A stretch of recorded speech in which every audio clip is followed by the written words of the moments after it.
leave the room. And he went to his father, and the prayer he quoted was like a little child. If I had a son, and he were screaming like I'm screaming, I would put my hand under his head, and I would do everything I could to help him. I am your child. You are my father. Help me. And the pain lifted. He called them back in, and he said, I think my father has heard me, and that will not come back.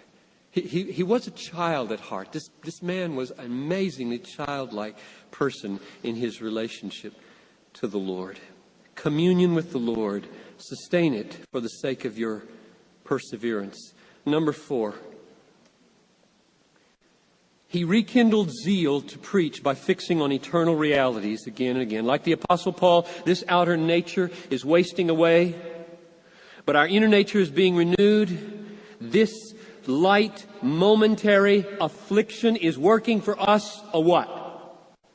Eternal weight of glory. And therefore we set our eyes not on things that are seen, but on things that are unseen. That's the way Spurgeon kept going.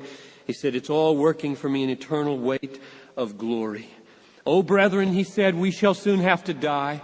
We look each other in the face today in health, but there will come a day when others will look down upon our pallid countenances as we lie in the coffins, and it will matter little to us who gazes upon us then, but it will matter eternally how we have discharged our work during our lifetime.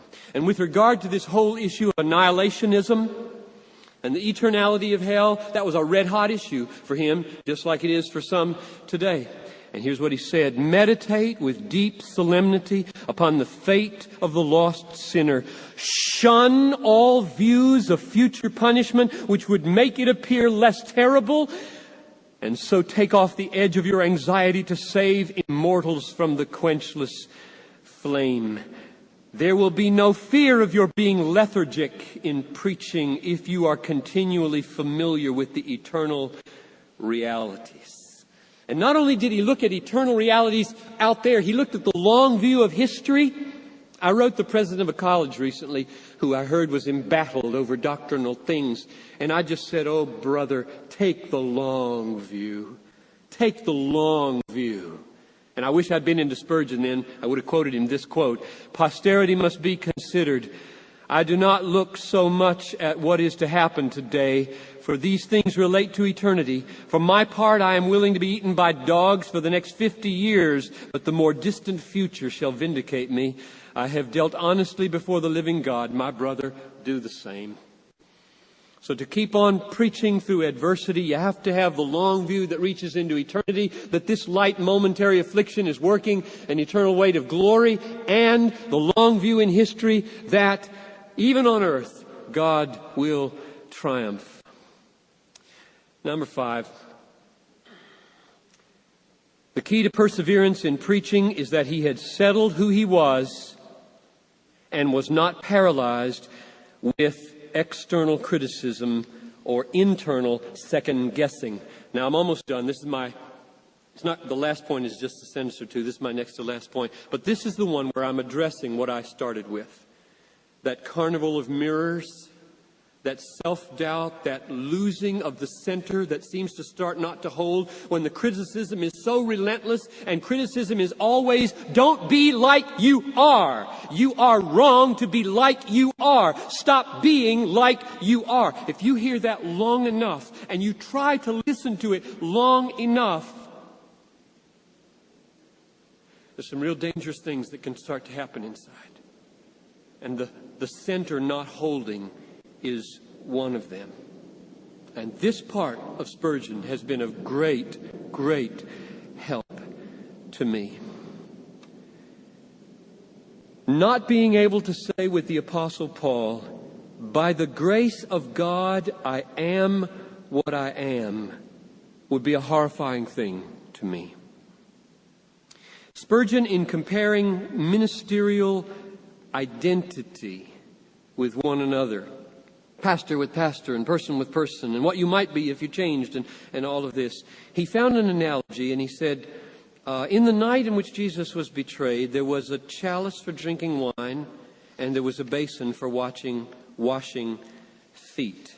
And then he said, I protest that I have no choice whether to be the chalice or the basin. Fain would I be whichever the Lord wills, so long as He will but use me.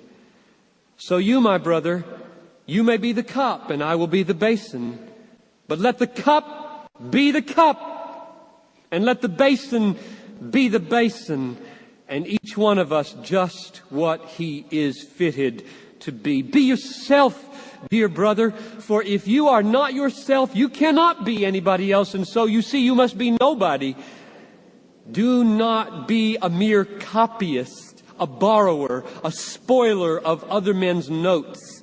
Say what God has said to you and say it in your own way.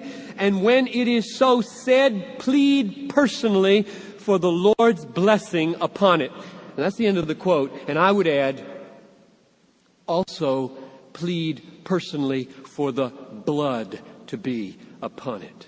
And I said that in my annual report that I wrote a couple of weeks ago. I said, I've played my fiddle, I've blown my trumpet, I've done my best, and I now put it under the blood, because there is no perfect performance. Period. You don't just need the blessing of God to prosper what you do, you need the forgiveness of God to cancel what you do every time you act. If you believe as I do, the sentence, be perfect as your Father in heaven is perfect. It is not hard to second guess yourself if you have standards that I have. What's hard is when others join you in second guessing yourself and you begin to lose any fixed point of reference. Because I have always told young men as they struggle to find their gifts, one crucial means of finding your gifts is to get into the body of Christ and serve and listen to what people say you're fruitful at. The body is crucial for helping us maintain the center. 11 years later, after that quote, 1886, he hit the same anvil again. Friend, be true to your own destiny. One man would make a splendid preacher of downright hard-hitting Saxon. Why must he ruin himself by cultivating an ornate style? Apollos has the gift of eloquence. Why must he copy blunt Cephas? Every man in his own order. And then he illustrates his own struggle with his critics in his day, and the barrage of relentless criticism that he received as he struggled to figure out, who am I and how shall I respond? And for a long time, he tried to respond appropriately to all of his critics. And then he wrote this. This is a refreshing paragraph to me. I have found it utterly impossible to please. Let me say or do what I will. One becomes somewhat indifferent when dealing with those whom every word offends. I notice that when I have measured my words and weighed my sentences most carefully, I have then offended most. I know exactly what he means. While some of my stronger utterances have passed unnoticed. Therefore, I am comparatively careless as to how my expressions may be received, and only anxious that they may be true and just in themselves. That's the word of a very long embattled man who did not lose the center. If we're going to survive and go on preaching in an atmosphere of controversy, there comes a point where you've done your best to weigh the claims of your critics, to take them to heart, to confess what you've done wrong, and then say, by the grace of God, I am what I am. And if you don't get to that point, you will leave and you will fall. Finally, just a word.